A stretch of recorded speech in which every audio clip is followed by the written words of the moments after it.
അള്ളാന്റെ അടുക്കൽ മാന്യൻ, അള്ളാന്റെ അടുക്കൽ സ്വീകാര്യൻ, അള്ളാഹുവിന്റെ അടുക്കൽ മഹോന്നതൻ, അള്ളാന്റെ അടുക്കൽ ഉന്നതൻ, അള്ളാഹുവിനെ ഏറ്റവും കൂടുതൽ ഭയപ്പെടുന്നവനത്രേ.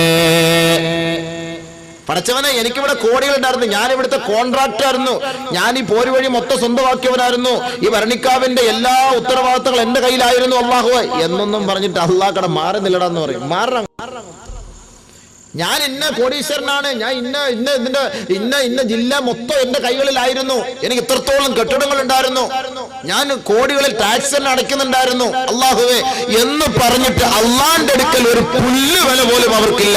പടച്ചവന്റെ അടുക്കൽ സാധാരണ കോളനിയിൽ കിടക്കുന്ന, ലക്ഷം വീട് കോളനിയിൽ കിടക്കുന്ന കേവലം ചെറ്റ വെച്ച് അതല്ലെങ്കിൽ ഒരു ടാർപ്പ വലിച്ചു കെട്ടി അതിനകത്ത് ഒതുങ്ങിക്കൂടി അള്ളാഹുവിനെ ഭയപ്പെട്ട് ജീവിച്ച സാധാരണക്കാരനായ ഒരു മുസ്ലിം സഹോദരനോ സഹോദരിയോ മരിച്ച റബ്ബിന്റെ ദർബാറിലേക്ക് പോകുമ്പോ അല്ലാഹു സുബ്ഹാനഹു വ തആലയുടെ മുന്നിൽ ഈ പാവപ്പെട്ട ഈ സഹോദരനായിരിക്കും മാന്യൻ.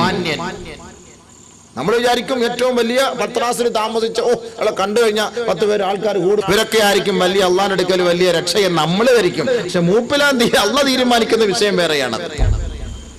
അത് അല്ലാഹ് തന്നെ പറയുന്ന കാര്യമാണ്. ഇന്ന അക്രമകും ഇൻദല്ലാഹി അത്ഖാകും. അല്ലാഹുവിന്റെ അടുക്കൽ ഏറ്റവും വലിയ മാന്യനും ഏറ്റവും വലിയ അല്ലാഹുവിന്റെ പ്രീതി കരസ്ഥമാക്കിയവനും അല്ലാഹുവിന്റെ അടുക്കൽ സ്വീകാര്യനും അത്ഖാകും, അവനെ ഏറ്റവും കൂടുതൽ ഭയപ്പെട്ടവനത്രേ. അല്ലാഹയെ പേടിച്ചവനാരോ അവനാണ് അല്ലാഹുവിന്റെ അടുക്കൽ സ്ഥാനം. അതിനാണ് ഞാൻ നിങ്ങൾ ഒരുമിച്ചുകൂടി അള്ളാഹയെ പേടിക്കാൻ. നമുക്കിവിടെ ഗ്രൂപ്പും ഇല്ല, നമുക്കാരെയും പഴിയാറണ്ട, നമുക്കാരെയും കളിയാക്കണ്ട, നമുക്കാരെയും ആക്ഷേപിക്കണ്ട, നമുക്കാരെയും അധിക്ഷേപിക്കണ്ട. നിങ്ങളും ഞാനും അള്ളാഹയെ പേടിച്ച് ജീവിക്കണം മരിക്കുന്നത് വരെ. അതാണ് എൻ്റെ നിങ്ങളുടെ ആഗ്രഹം. നിങ്ങളുടെ ആഗ്രഹം അതല്ലേ? അല്ല വേറെ നമുക്ക് ലക്ഷ്യമൊന്നുമില്ല. ഇവിടെ ഒരു ലക്ഷ്യവും ഇല്ല, ഒരു ലക്ഷ്യവുമില്ല. നമ്മൾ ആരെ ഇടങ്ങാറുണ്ടാക്കാനോ ഒരു സമൂഹത്തെ ചീത്ത വിളിക്കാനോ ഒരാളെ കളിയാക്കാനോ ഒരാളെ പരിഹസിക്കാനോ ഒന്നിനുമല്ല വരുന്നത്. തഖ്വയിൽ അധിഷ്ഠിതമായ ജീവിതം നയിക്കുന്നതിനുള്ള ഉപദേശ നിർദ്ദേശങ്ങൾ അല്ലാഹ് പറഞ്ഞിരിക്കുന്നത് എന്തൊക്കെയാണ് അതൊന്ന് കേൾക്കണം, പഠിക്കണം, മനസ്സിലാക്കണം. ഇതാണ് എൻ്റെ നിങ്ങളുടെയും ചിന്ത. ഇതല്ലാതെ ഒരു ചിന്ത പോലും എനിക്കില്ല. അത് അല്ലാഹ് എൻ്റെ ഹൃദയം അറിയുന്നവനാണ്. ഏതെങ്കിലും ഒരു ഗ്രൂപ്പിൻ്റെ ആളായിട്ട് നിങ്ങൾ എന്നെ അറിയപ്പെട്ടിട്ടുണ്ട്? ഏതെങ്കിലും സംഘടനകൾ നിങ്ങൾ ചോദിച്ചു നോക്കുക, ആ അബൂബക്കർ മുസ്ലിയാർ അതിനകത്ത് വല്ലതും ഉണ്ടോന്ന്? ഏത് സംഘടനകൾ നിങ്ങൾ തിരക്കി നോക്കിക്കോളി, ഒരു സംഘടനയെ പോലും ഇല്ല. നമ്മുടെ സംഘടന ഇസ്ലാമിക സംഘടന, അതിനേക്കാൾ വലിയൊരു സംഘടന ലോകത്തില്ല. ഇന്നദ്ദീന ഇൻദല്ലാഹിൽ ഇസ്ലാം. കാരണം എന്താ? ഇസ്ലാം എല്ലാ ഐക്യവും പഠിപ്പിച്ചു കൊടുക്കുന്നു. ബാക്കിയുള്ള സംഘടനകളിൽ ഐക്യമില്ല. ബാങ്ക് വിളിക്കുമ്പോൾ എല്ലാ ഗ്രൂപ്പുകാരും പള്ളിയിൽ കയറുന്നു. ബാങ്ക് വിളിക്കുമ്പോൾ അല്ലേ അവിടെ വ്യത്യാസമുണ്ടോ? നമസ്കാരത്തിന്റെ സമയമാകുമ്പോൾ എല്ലാവരും ഒരേപോലെ ഒളിവെടുക്കുന്നു, അവിടെ വ്യത്യാസമില്ല. ഒരേ ഇമാമിനെ പിൻപറ്റുന്നു, ജമാഅത്ത് നമസ്കാരത്തിൽ പങ്കെടുക്കാൻ അവിടെ വ്യത്യാസമില്ല. ഖിബ്ലയെ അഭിമുഖീകരിക്കുന്നു, അവിടെയും വ്യത്യാസമില്ല. നമസ്കാരത്തിന്റെ റക്അത്തുകളിൽ എണ്ണങ്ങളിൽ അവിടെയും വ്യത്യാസമില്ല. ഫാത്തിഹ സൂറത്ത് ഓതുന്നു, അവിടെയും വ്യത്യാസമില്ല. ഈ ഗ്രൂപ്പാണ് ഇസ്ലാമിന്റെ ഗ്രൂപ്പ്. ഇതിന് അല്ലാഹ് ഇട്ട പേരാണ് മില്ലത്ത് അബീക്കും ഇബ്രാഹിം. നിങ്ങളുടെ ഇബ്രാഹിമായ നിങ്ങളുടെ പിതാവിന്റെ മതമാണിത്. അതുകൊണ്ട് നിങ്ങൾ ഇതിനെ ഇഷ്ടപ്പെട്ടുകൊള്ളണം. ഹുവ സമ്മാക്കും മുസ്ലിമീൻ. അല്ലാഹു നിങ്ങൾക്ക് പേര് നൽകിയിരിക്കുന്നു മുസ്ലിമീൻ എന്ന പേര്.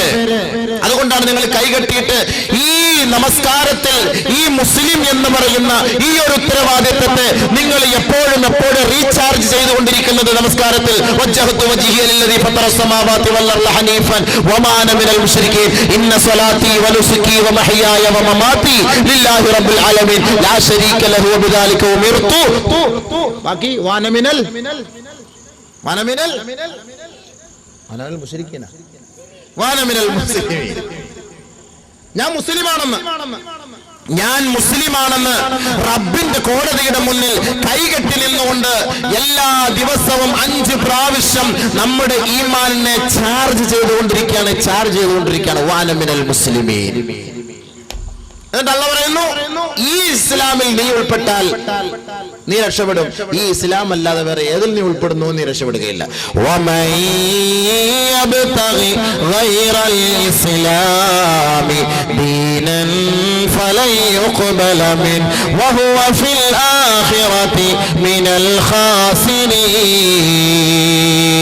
ഈ പരിശുദ്ധമായ ഇസ്ലാമിന്റെ വഴികളിലൂടെ അല്ലാതെ വേറൊരു ആദർശത്തെ നീ അംഗീകരിക്കാൻ തയ്യാറായാൽ അള്ളാഹു അതിൽ നിന്ന് ഒരു തരിമ്പ് പോലും സ്വീകരിക്കുകയില്ല. അവൻ നാളെ പരലോകത്ത് പരാജിതനായിരിക്കുമെന്ന് പരിശുദ്ധ ഖുർആനിൽ അള്ളാഹു അടിവരയിട്ട് നമ്മളെ പഠിപ്പിച്ചു തരികയാണ് ഖുർആൻ. അതുകൊണ്ടാണ് വാനമ്പൽ മുസ്ലിം എല്ലാ ഗ്രൂപ്പുകാരും ഉള്ള സംഘടനയാണ് ഇസ്ലാം. അതിൽ നമുക്ക് ഉൾപ്പെടാം. അതാണ് നമ്മുടെ സംഘടന. എന്താ ശരിയല്ലേ? മരിക്കുമ്പോഴും എല്ലാവരും ഒരേ ആദർശം അനുസരിച്ച് വന്ന് പൊക്കിയെടുത്ത് കുളിപ്പിച്ച് കൊണ്ടുപോയി ഖബറിനകത്ത് അടക്കി റാഹത്തായിട്ട് ദുആ ചെയ്ത് ഖൈറായിട്ട് സലാം പറഞ്ഞ് പിരിഞ്ഞു വരും. അതാണ് നമ്മുടെ സംഘടന. അതിൽ നമ്മൾ കുത്തിത്തിരിപ്പുണ്ടാക്കിയാൽ അവർക്ക് പറയുന്ന പേരാണ് കപട വിശ്വാസികളും കപടന്മാരും മുനാഫിക്കീങ്ങളും. നബി സല്ലല്ലാഹു അലൈഹി വസല്ലം തങ്ങളുടെ കാലഘട്ടത്തിൽ തന്നെ ഉണ്ടായിരുന്നു. നബി തങ്ങളോടൊപ്പം ഒപ്പം നമസ്കരിക്കുമായിരുന്നു, ഒപ്പം നമസ്കരിക്കുമായിരുന്നു. ഒന്നാമത്തെ സഫിൽ തന്നെ നമസ്കരിക്കുമായിരുന്നു. നിസ്കാരം കഴിഞ്ഞിട്ട് ഇറങ്ങി കൊഞ്ഞണം കുത്തും നബിയെ. ഇവരുടെ പേരാണ് മുനാഫിഖീങ്ങൾ, കപടന്മാർ. ഇന്നൽ മുനാഫിഖീന ഫിദ്ദർകിൽ അസ്ഫലി മിനന്നാർ. ഇന്നൽ മുനാഫിഖീന യുഖാദിഊന അല്ലാഹ് വഹുവ ഖാദിഉഹും വഇദാ ഖാമൂ ഇലസ്സലാഹ് ഖാമൂ കുസാലാ യുറാഊന അന്നാസ വലാ الله إلا قليلا. ഇസ്ലാമിന്റെ വേഷവും ധരിച്ചുകൊണ്ട് ഇസ്ലാമിക ആദർശത്തിന്റെ അടിമകളാണെന്ന് വാദിച്ചുകൊണ്ട് പള്ളികളിലേക്ക് നമസ്കാരത്തിന് വേണ്ടി നേതൃത്വം നൽകുകയും അതിന്റെ പിന്നിൽ അണിനിരക്കുകയും ചെയ്യുന്ന ഒരു കൂട്ടമുണ്ടാകും. ഇവർ അല്ലാഹുവിനെ വഞ്ചിക്കുകയാണ്.